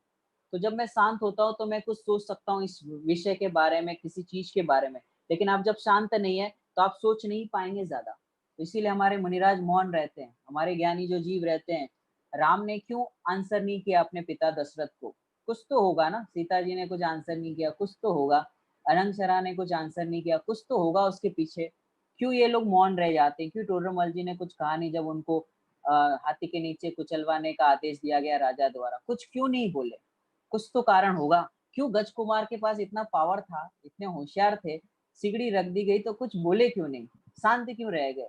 अगर वो शांत नहीं रहते ना, तो 4 गति में उनको रुलना पड़ता, स्वर्ग मिल जाता, है ना? लेकिन मोक्ष नहीं मिलता। तो शांति पूर्वक का जीवन सबसे सुंदर जीवन है। चाहे आप बाहर के देखो जितने महापुरुष हुए, आप एक-एक के जीवन में देख लो, कम बोलते होंगे, चाहे वो अब्दुल कलाम हो, चाहे महात्मा गांधी हो, जितने ही महापुरुष हैं आप उनका जीवन देख लो। आप चाहिए तो उनकी ऑटोबायोग्राफीज़ पढ़ लो। गांधी जी बहुत कम बोलते थे। आप अब्दुल कलाम जी को देख लो, कभी आंसर नहीं किया, इसलिए उनकी क्रिटिसाइज़ कभी होती ही नहीं थी। है ना? अब जितने महापुरुष हैं आपको मैं जो बिज़नेस में भी जो एक्सपर्ट हैं मैं कमाने की बात नहीं कर रहा कि बहुत ज़्यादा कमाते हैं उसकी नहीं, जो मैच्योर हैं बिज़नेस में। आप टाटा का नाम ले लो, बहुत मैच्योरिटी है, वो कभी आंसर नहीं करेंगे। आप उनकी नैनो के बारे में कुछ भी कह दो, उनके प्रोडक्ट के बारे में कुछ कह दो, उनके फ़ोन के बारे में कुछ कह दो, कभी आंसर नहीं करेंगे। और हमें लगता है कि ऐसे कैसे बोल दिया किसी ने, छोड़ेंगे नहीं उसको, इतना बड़ा मैं बिज़नेसमैन, तो वो इतनी लेवल तक पहुँच नहीं पाते। तो एक मैच्योरिटी होती है, मौन रहना एक इंसान का एक ऐसा गुण है, जो उसको हर फ़ील्ड में, चाहे वो धार्मिक फ़ील्ड हो, चाहे लौकिक फ़ील्ड हो, चाहे पारिवारिक चीज़ हो, है ना? 4 तरीके से इंसान जीवन में डील करता है, emotional, health issues, emotional, physical और फ़िनांस। मतलब पैसे से रिलेटेड, फिज़िकली मतलब हेल्थ, इमोशनल मतलब जो हमारे अंदर चलता रहता है, इमोशंस होते हैं, है ना? लव, केयर आदि जो इमोशंस होते हैं वो। और ये 4 इमोशंस 4 चीज़ें होती है जिससे इंसान डील करता है। और मौन अगर कोई इंसान हो जाए तो ऑटोमैटिक उसकी फ़िज़िक अच्छी होने लगती है। उसे कोई रोग जल्दी होगा नहीं, क्योंकि उसने बहुत सारी चीज़ें कंट्रोल कर दी। तो सबसे पहले है बोलना। तो कितने लोग ऐसे हैं जो चुप रह सकते हैं। अभी तो देखो कितना सिस्टम ऐसा है, ये ज़ूम वाला भी समझता है, ये इंडिया वाले बोले बगैर रहेंगे नहीं, तो म्यूट का ऑप्शन दिया है, म्यूट ऑल। अगर ये म्यूट ऑल खोल दिया जाए, सब प्रवचन सुन रहे, इतनी आवाज़ें आएँगी, मेरी आवाज़ सुनाई नहीं देगी। अभी भी कितने लोग बोल रहे हैं, अभी आपको ऐसा लग रहा है नहीं हम तो चुप बैठे, आपके अंदर भी चिट-चैट चल रहा है। कि ये कल क्या लेंगे, अभी स्टोरी बताएँगे, भजन सुनाएँगे कि नहीं सुनाएँगे, अरे उसका पेमेंट रह गया, आज बैंक का मैसेज आया था, पता नहीं क्या-क्या चलता रहेगा। ये कौन है, कहाँ से है, यूट्यूब पे लाइव हो रहा है, वो मैंने उनको मैसेज भेजा था, वो देख रहे हैं कि नहीं देख रहे हैं, कितने लोग ये चेक करें आज कितने लोग सुन रहे हैं, यूट्यूब पे कितने लोग सुन रहे हैं। तो चिट-चैट दिन भर चलता ही रहता है। हम एक जगह शांत रह ही नहीं सकते, दिन भर। ऐसा साइंस कहता है 80,000 थॉट्स चलते हैं हमारे पूरे दिन में, 70 टू 80,000 उसमें से ज़्यादा करके नेगेटिव होते हैं। आप सोच लो सुबह से आप बैठे हुए हो जो भी कर रहे हैं पूरे दिन काम किया, आपके कितने थॉट्स पॉज़िटिव थे या कितनी बार आप शांत रह पाए। हर सिचुएशन में हमें रिएक्ट करना होता है, हर सिचुएशन में। मतलब वो सुशांत सिंह गया तो भी हमें उस पे बोलना है। कुछ छोड़ते ही नहीं, जैसे वो न्यूज़ एंकर उधर बोलते हैं, इधर हमारी कमेंट्री अलग चलती है। क्रिकेट चल रहा है, तो अपना इधर अलग कमेंट्री थी, इसको ओवर क्यों दिया, इसको नहीं देना चाहिए, बेकार है। मैं तो पहले ही कहता था, ये धोनी को निकाल देना चाहिए, इसको पहले ही रिटायरमेंट ले लेना चाहिए था। अपनी चलती कुछ नहीं है, लेकिन बोलते ज़रूर हैं हम, चलता कुछ नहीं है और वो हम क्रिकेट को एन्जॉय भी नहीं कर पाते एक्चुअल में। और शांति से बैठ के देखो, जो अच्छा खेलेगा वो जीतेगा। ये रूल्स है देखो, जो अच्छा बैट्समैन होगा वो खेलेगा और उसकी टीम जीतेगी, तो एन्जॉय भी कर पाएँगे, नहीं तो वही ब्लेमिंग और उसको जजमेंट चलता है, वैल्यूएशन चलता है, तो उसमें पूरी क्रिकेट भी जाता है और वो क्रिकेट की बात नहीं है, पूरी लाइफ़ ही ऐसी होती है। एक इंसान को देखा जैसे मैं अभी आया था ना, तो जब मैं स्टार्ट में आया ना आपने मुझे जज किया होगा, ये कैसे बताएँगे, सुनते हैं, चलो लेट्स सी 5 मिनट देखते हैं, नहीं तो क्या चैनल बदल देंगे, अपने क्या हाथ में तो मोबाइल है ना? ये चैनल नहीं तो ये चैनल पे चले जाएँगे। तो हम जज करते हैं, ठीक है यार आज का तो बढ़िया था, कल देखते हैं और कैसा होगा। तो 2 लेक्चर तो हमने जजमेंट में ही निकाल दिए। हो सकता था वो 2 लेक्चर में जैसे मैंने स्टोरी कही यहाँ से कही, शिव भूति मुनिराज की स्टोरी कही, आंजन चोर की कहानी कही, ये तो सुना हुआ है। पता है मेरे को क्या किया था, ये सबके व्यसन छोड़े थे, अंजन बने निरंजन। जैन कथा संग्रह में लिखा हुआ है, ये नंबर की स्टोरी है। तो उससे क्या होगा, ये जो चिट-चैट चलती है हमारे अंदर, उस वजह से हम नया कुछ नहीं ग्रहण कर पाते। है ना? इसीलिए कहा कि जो छोटा बालक भी अगर कोई नमोकार मंत्र सुनाता है, तो समझो कि हम भाग्यशाली है कि हमें कोई ऐसी बातें सुनाने वाला मिल गया। तो ये भी सोचना चाहिए वो 5 पद उसने जो बोले उसमें मेरे लिए क्या था? क्या मैं इन अनंत परमेष्टि में मेरा नाम आ सकता है? कौन ये पंच परमेष्टि? कितने महान है? तो ऐसा सोचेंगे तो वहाँ जो पुण्य का बंध एक्चुअल में होना है ना, वो भी होगा। नहीं तो क्या पाप का बंध होगा? है ना? ये बच्चा क्या बोलेगा? ये तुतला रहा है, ये ऐसा कर रहा है, मेरे बच्चे को चांस नहीं दिया। है ना, कितना अच्छा बोलता है, पूरे दिन शिविर में बैठा, कभी स्पॉटलाइट पे नहीं आया, तो ऐसे-ऐसे परेशान होते रहेंगे। ख्याल में आ रहा है? तो ये हमारा जो लाइफ है, जो वो बहुत ही अच्छी है कि हमें जिनागम सुनने को मिला, पढ़ने को मिला। तो रूल्स बहुत ज़रूरी है जीवन में, अगर रूल्स नहीं रहेंगे तो लाइफ नहीं ठीक से चल पाएगी। जैसे हमें कहा जाता है कि इतनी देर सोना चाहिए, ये हमें इतना पानी होना चाहिए, हमारे शरीर में 70% पानी है, तो उतना पानी जाना चाहिए, नहीं तो पानी की कमी हो जाएगी, है ना? तो ये सब हम बहुत सारे रूल्स एंड रेगुलेशन है हमारे फिज़िक के बारे में। हमारी जो बॉडी है उसकी भी रूल्स एंड रेगुलेशन, अगर आपने पानी पिया तो डिहाइड्रेशन हो जाएगा, जुलाब होने लगता है, बहुत सारी चीज़ें होने लगती है, सर दर्द करने लग जाएगा। तो आपने नियम को फॉलो नहीं किया बॉडी के, तो बॉडी में प्रॉब्लम होगी। ऐसे ही हमारे जिनागम के कुछ रूल्स एंड रेगुलेशन, अगर उसको फॉलो नहीं किया तो 4 गति 84 लाख योनि बनी हुई है। तो जैसे-जैसे हम परिणाम करते हैं, अब खाने से पाप या actual happiness is left, okay.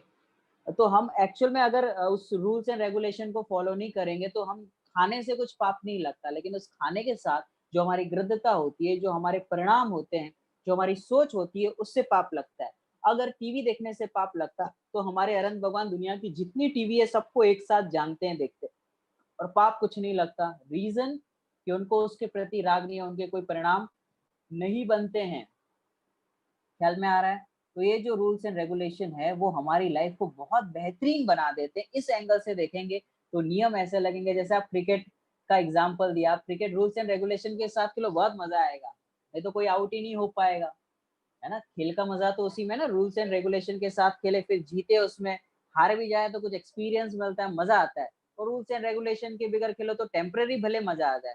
दूसरी चीज़, अगर हम नियम को फॉलो नहीं करते तो टेम्परेरी भले हमें अच्छा लग जाए, बहुत अच्छा लगेगा कि यार मज़ा आ गया, ज़िंदगी तो ये होनी चाहिए। जब मर्ज़ी में आए मूवी चले गए, जब मर्ज़ी में आए बाहर का खा लिया, कोल्ड ड्रिंक्स पी ली, फिर घूम लिए, जो करना था कर लिया। लेकिन वो टेम्परेरी भले आपको सैटिस्फाइड कर पाए, टेम्परेरी भले आपको अच्छा लग पाए। देखो मैं अभी ये एग्ज़ाम्पल दे रहा हूँ तो आपको शायद बैठ नहीं रहा होगा। मैं एक विद्यार्थी का स्टूडेंट का एक एग्ज़ाम्पल देता हूँ। वो स्कूल में पढ़ रहा है और उसने अपनी ऐसा सोचा कि चलो मैं बहुत अच्छे नंबर लाऊँगा, लेकिन वो अच्छे से रूल्स एंड रेगुलेशन फॉलो नहीं कर रहा है। जब मर्ज़ी में आया लेक्चर अटेंड किया, नहीं किया, पढ़ा, नहीं पढ़ा, मर्ज़ी में आया, खेल लिया, मोबाइल पे बात कर ली, चैट कर ली, ये करता रहा। तो उसे टेम्परेरी बहुत अच्छा लगा, यार बढ़िया है, ये लोग क्या है 4-4 बजे उठ के पढ़ते हैं, देर-देर, पागल लोग हैं ऐसे। ये अपने बस का नहीं है, मतलब ये लोग हैं पढ़ाकू लोग हैं, स्टूडियस लोग हैं, अपना नहीं है। अब ये विद्यार्थी धीरे-धीरे 10th में जो भी उसके परसेंटेज आने थे, अब उसने थोड़ी देर टेम्परेरी उसके मज़े ले लिए, लेकिन उसके आगे की लाइफ़ में बहुत स्ट्रगल है। जहाँ जाएगा लाइन में खड़ा रहेगा, जो मेरिट लिस्ट में आया उसका नंबर पहले लग जाएगा, ये उसका फटक से हो गया, ये तो लिस्ट ही देख रहा है, पहली लिस्ट में आया कि नहीं आया, दूसरी लिस्ट में आया कि नहीं आया, तीसरी लिस्ट में आया कि नहीं आया, लास्ट लिस्ट लगी 2 नंबर के लिए रह गया। तो सोचो वो थोड़े से मज़े के लिए उसने वो कॉलेज में भी एडमिशन नहीं मिला, और मज़ा कितनी देर का था, वो 1 साल खाली एन्जॉय कर रहा था। लेकिन उसे पूरी कॉलेज जो 5 साल उसको आगे स्पेंड करने थे अच्छी कॉलेज में, वो उसको नहीं मिला। किसके कारण? उसने रूल्स एंड रेगुलेशन फॉलो नहीं किए, समय पे नहीं पढ़ा। जैसा टीचर ने कहा वैसा फॉलो नहीं किया। तो अभी हमें ऐसा लग रहा है कि हम ये खा लें, हम बाहर का खा लें, ये जो भी बाहर की चीज़ें मिलती है वो खा लें, तो थोड़ी देर के लिए भले मज़ा लग जाएगा।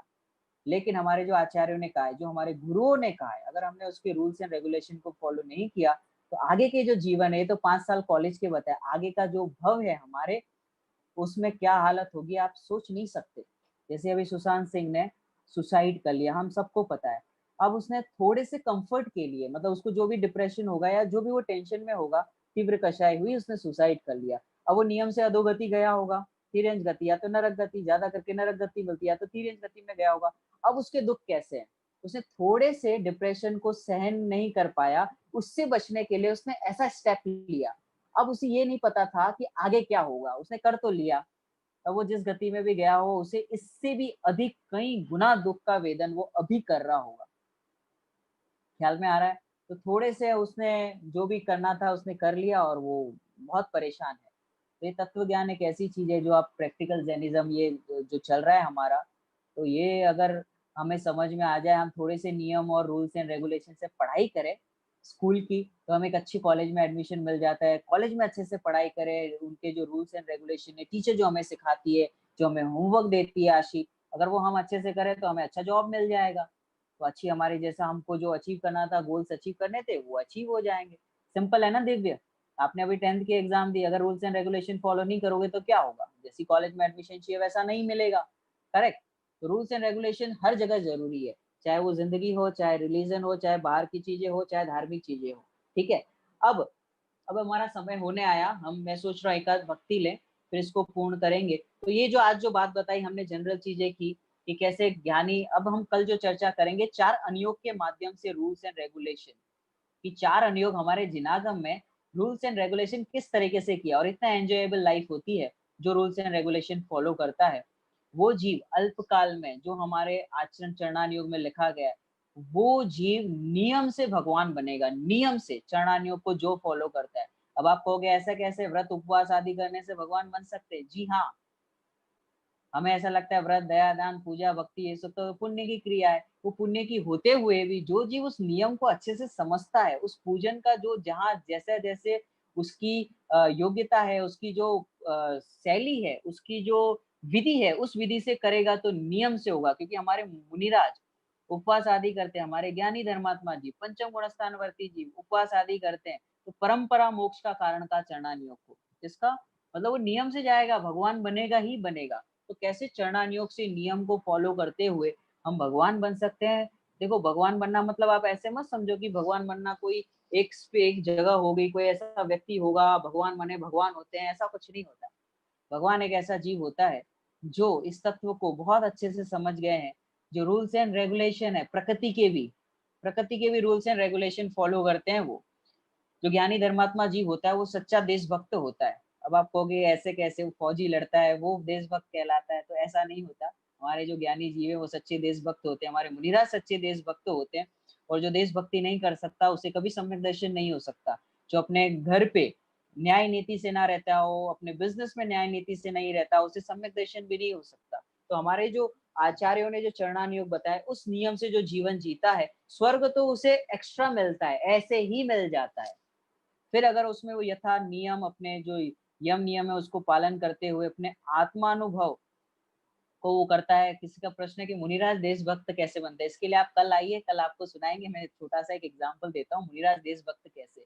हमारा देश कहता है, हमारे रूल्स एंड रेगुलेशन ऐसे हैं, नियम ऐसे हैं कि सरकार की कोई भी संपत्ति को यूज नहीं करना चाहिए, हमें अगर उसकी जरूरत नहीं है तो यूज नहीं करना चाहिए। पानी को ज्यादा यूज नहीं करना चाहिए, अग्नि को ज्यादा यूज नहीं करना चाहिए, क्योंकि वो हमारे देश की एक संपदा है ना। हमारे जो लोग हैं जो साथ में रहते हैं उनसे हिल मिल के रहना चाहिए, सबको साथ में लेके चलो, है ना, झगड़ा नहीं करना चाहिए। ये हमारे सारे रूल्स एंड रेगुलेशन है, ये हमारे मुनिराज बराबर करते हैं, है ना। सब सब जगह धर्म प्रभावना करते हैं, कोई जीव, है ना, दुखी ना हो, सुखी रहे सब जीव जगत के, है ना, मैत्री भाव हो सब जीवों में, तो वो प्रभावना करते हैं, तो सबसे ज्यादा हेल्प करते हैं, है ना। किसी को कोई जीवन में कोई परेशान है, किसी को कुछ डिफिकल्टी है, तो वो उसे समझाते हैं। और हमारे जो पानी होता है, पानी का उपयोग वो करते ही नहीं, हार्डली उनके पानी का प्रयोग होता है, कपड़ों का वो प्रयोग करते ही नहीं, तो हमारी राष्ट्र संपदा को बहुत बचाते हैं, है ना। और हमारे जो लोग हैं जिनको वो सुनते हैं, वो सुन के लोग कितने तो त्याग कर देते हैं, किसी का मर्डर नहीं करते, हम कषाय आदि नहीं करते, है ना, नॉन वेज नहीं खाते, आलू कांदा नहीं खाते, तो कितना जीवों की हिंसा नहीं होती हमारे माध्यम से। हम किसी से छल कपट नहीं करते, है ना, दुकान आदि में, तो हम उससे चीट नहीं करते, चोरी आदि नहीं करते, तो कितना बच जाता है। अगर ये जैनी नहीं सुनता, प्रवचन नहीं सुनता, तो हम भी तो चोरी ये सब करते ही ना कहीं किसी रूप में करते। तो कितने बड़े रोल वो प्ले करते हैं हमारे देश के लिए। और सिर्फ वो नहीं, मुनिराज नहीं, हमारे ज्ञानी धर्मात्मा जी, हमारे जितने आचार्य हुए, सारे लोग इस चीज को फॉलो करते हैं। ख्याल में आ रहा है? तो हमारे मुनिराज होते हैं, ज्ञानी धर्मात्मा जी होते हैं। हमारे साहित्य में इन ज्ञानियों का बहुत बड़ा रोल है। आपको शायद पता हो कि नाटक समयसार जो लिखा, वो किनके द्वारा लिखा गया है? नाटक समय सार पंडित बनारसी दास जी, है ना, बनारसी दास जी हुए। उनका नाम आपको लगता होगा ये सिर्फ धार्मिक कार्य ही करते होंगे, तो ऐसा नहीं है। हिंदी साहित्य का सबसे फर्स्ट ऑटोबायोग्राफी जिन्होंने लिखी, आत्मकथा लिखी, वो हमारे बनारसी दास जी थे। उनका नाम Guinness book of the world record में नाम है उनका। हमारे गोपाल दास जी बरैया हुआ, अगर आपने नाम सुना हो, संस्कृत के बहुत बड़े विद्वान थे, उनके माध्यम से अनेकों विद्वान पढ़े। संस्कृत की उन्होंने यूनिवर्सिटी खोली थी, संस्कृत वहां पे पढ़ाई जाती थी। ऐसे हमारे गोपाल दास जी बरैया हुए, तो वो एक जगह सेशन लेने गए थे, उनको बुलाया जाता था स्कूल कॉलेज में बोलने के लिए। तो वहां पे उन्होंने जीव की सिद्धि करके एक टॉपिक लिया कि जीव क्या होता है, जीव कहाँ कहाँ होते हैं। तो उन्होंने अपने लेक्चर में ऐसे ही बोला कि झाड़ पत्तों में भी जीव होता है, क्योंकि जिसने जिनागम पढ़ा हो वो उस आधार से बात करेंगे। तो उन्होंने बताया कि झाड़ पौधे ये सब होते हैं, ट्रीज वगैरह होते हैं, प्लांट्स होते हैं, उसमें भी जीव होते हैं। तो वहां पे जगदीश चंद्र बसु बैठे हुए थे उस सेशन में। तो उन्हें बड़ी क्यूरियोसिटी हुई कि झाड़ पत्तों में जीव, ये आदमी ऐसे कैसे कह रहा है। तो उन्होंने कहा, वो साइंटिस्ट थे, उन्होंने कहा मैं रिसर्च करूंगा इस पे। रिसर्च कर करके उन्होंने इस चीज को प्रूव किया कि झाड़ पौधों में जो प्लांट्स होते हैं, ट्रीज होते हैं, उनमें जीव होते हैं, वो बढ़ते हैं। उन्होंने जिस तरीके भी सिद्ध किया कि उनकी ये होते हैं, बढ़ते हैं, वो हमारी आवाज सुन सकते हैं, है ना। ऐसे रिसर्च हुए बहुत सारे, अब उसमें जाएंगे तो 1 घंटा और जाएगा। तो जब उनका इंटरव्यू हुआ बाद में, उनका जब सब रिसर्च हो गया, उसके बाद उनका इंटरव्यू हुआ, तो उनसे पूछा गया कि आपको ये आइडिया आया कहाँ से, झाड़ पौधों में आपको कैसे लगा कि जीव की ये होगा। तो जगदीश चंद्र बसु ने ऐसा कहा कि मैं एक बार एक जगह लेक्चर सुनने गया था, तो वहां पे गोपाल दास जी बरैया करके पंडित जी आए थे, उन्होंने ये कहा था, है ना। तो इस तरीके से उन्होंने ये कहा था, और उस वजह से मुझे ये रिसर्च का मैंने सोचा, और मैं काफी प्रयास पूर्वक फिर इस तक पहुंच पाया। हमारे गांधी जी ने पूरा देश के लिए स्वतंत्रता, जो भी हमें फ्रीडम मिली, इंडिपेंडेंस मिला, तो वो भी हमारे श्रीमत राजन जी हुए, उनके कांटेक्ट में थे, और उनसे पत्र व्यवहार करते रहते थे, उनसे पूछते रहते थे, वो उनसे बहुत प्रभावित थे। उन्होंने अपनी आत्मकथा में, किसी ने पढ़ी हो, है ना, सत्य के प्रयोग, एक्सपेरिमेंट ऑफ ट्रुथ करके उनकी आत्मकथा है, सभी जरूर पढ़ना। उसमें उन्होंने लिखा कि मैं एक रायचंद नाम लिखा है उन्होंने, श्रीमत राजसिंह का। रायचंद में 3 लोगों से प्रभावित हुआ, उसमें 2 फॉरेन के थे, एक इंडिया के थे, उसमें से अपने एक श्रीमत राजसिंह जी थे। उनसे मैंने अहिंसा सीखी, 5 पाप के बारे में सीखा, इसीलिए उन्होंने नियम लिया था, मैं देश को आजादी दिलाऊंगा अहिंसा के बल पर। तो उन्होंने भी ये सारे, उनको सब पता था, आत्मा नित्य है। आप उनके पत्र पढ़ेंगे गांधी जी के, उन्होंने लिखा है अपने पत्रों में, पत्र पूछते थे, श्रीमद पत्रांग में आता है, गांधी जी के क्वेश्चन ऐसे होते थे, क्या आत्मा नित्य है कि अनित्य है, ये भेद प्रभेद क्या होते हैं, ऐसे प्रश्न उत्तर उन्होंने किए। तो बहुत अच्छे, वो अच्छे उनकी समझ थी धर्म के बारे में। और जैनों के बारे में तो उनके विशेष, उस श्रीमद जी से विशेष प्रभावित थे, तो उनसे पत्र व्यवहार करके जो भी जैनिज्म के कंसेप्ट है वो समझते रहते थे। तो उस बल से उन्होंने देश को आजादी दिलाई। इसलिए उनका नेचर आप देखोगे तो बहुत जगह उनका नेचर आपको जिनागम के अनुकूल मिलेगा। वो मंद कषाई थे। एक होता है प्रकृति से मंद कषाई होना, वो पहले से ही ऐसे जीव थे, प्लस उनको एडिशन में ये जैन धर्म की फिलोसॉफी समझ में आई, तो उससे विशेष उनको लाभ हुआ। ठीक है, तो अभी हमारा समय हो चुका है, और मुझे बहुत सारी चीजें और बतानी थी, कल हम इसको और कंटिन्यू करेंगे कि 4 अनुयोग के माध्यम से कैसे यह जीव नियम पाल के अपने जीवन को बेहतरीन बना सकता है। अभी बेहतर तो है, पर उसको और बेहतरीन कैसे करे, ये हम समझ सकते हैं। अगर आपके पास समय हो तो एक भक्ति लेते हैं, नहीं तो समापन करते हैं। राहुल भाई क्या कहते हो? राहुल भाई, दीपक भाई, बहुत उत्साही है हमारे दोनों भाई, हाँ कि ये हाँ, सारा जरूर जरूर ले ऑर्गेनाइज कर सकते रहे हैं। हैं, जरूर ले सकते हैं अभी। ले सकते हैं ना, कौन बोले इसमें हाँ है ना, ठीक है। जरूर। देखो, हम सिमंदर भगवान की एक भक्ति लेते हैं। अभी जस्ट मैं बुक देख रहा था, तो मुझे लगा कि ये लेना चाहिए। हाँ हाँ, सभी लोग सुनना, एक लाइन में बोलूंगा, एक लाइन आप दोहराना, लिपसिंग करना, तो मुझे दिखेगा यहाँ से कि आप भी बोल रहे हो तो ये जो हमने वाणी सुनी, जितने भी हम चरणानुयोग, प्रथमानुयोग, कर्णानुयोग, द्रव्यानुयोग जो सुनते हैं, वो हमारे सिमंदर भगवान की वाणी, अनंत तीर्थंकरों की वाणी है। तो हम जो सुन रहे हैं वो छोटी मोटी बात नहीं है। तो सुशांत सिंह को नहीं मिली, इसलिए उसे सुसाइड करना पड़ा। मोदी को नहीं मिली, बिल गेट्स को नहीं मिली। हम बहुत भाग्यशाली है, उन जीवों से कहीं गुना ज्यादा भाग्यशाली है कि हमें ये घर पे बैठ के ये जिनवाणी का लाभ हमें मिल रहा है। तो ऐसे तीर्थंकरों की वाणी हमें साक्षात सुनने मिलती है, किसी के भी माध्यम से सुनने मिले, जिनवाणी के माध्यम से कोई वक्ता कहता हो, तो हम तो डिस्कशन कर रहे हैं। तो ये बहुत हम भाग्यशाली, हमारे पुण्य का उदय है कि हमें ये सुनने मिल रहा है।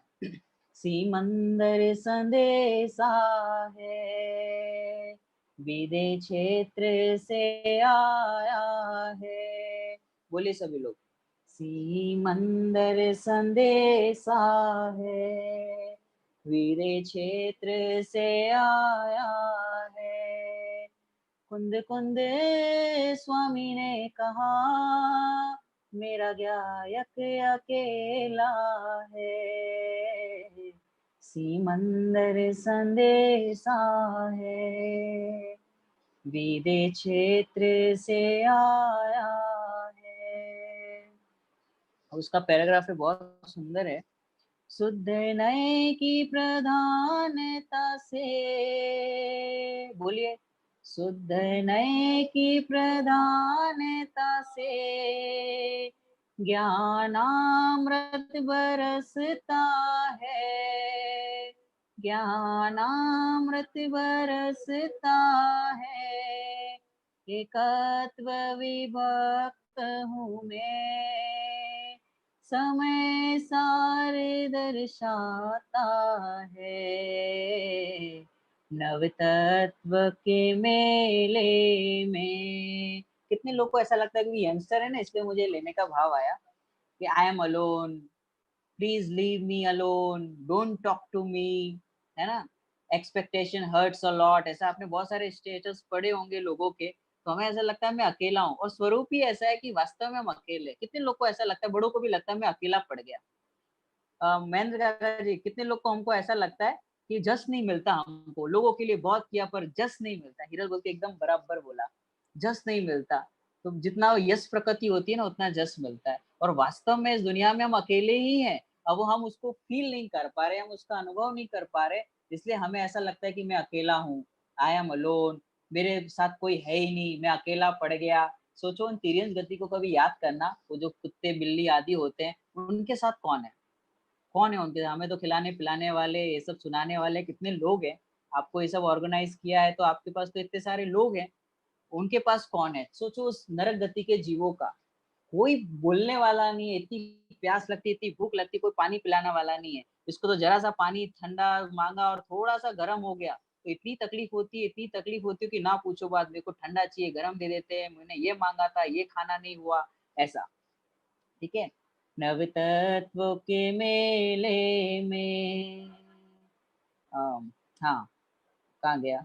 हाँ, तत्व विभक्त हूँ मैं, समय सारे दर्शाता है, नव तत्व के मेले में, गायक तो अकेला है। स्वभाव है ऐसा, मैं अकेला हूँ, और अकेला नहीं हूँ, अकेला हूँ कैसा हूँ, परिपूर्ण हूँ, शुद्ध हूँ, प्योर हूँ, परिपूर्ण हूँ, मुझे किसी की जरूरत ही नहीं है, ऐसा मैं हूँ।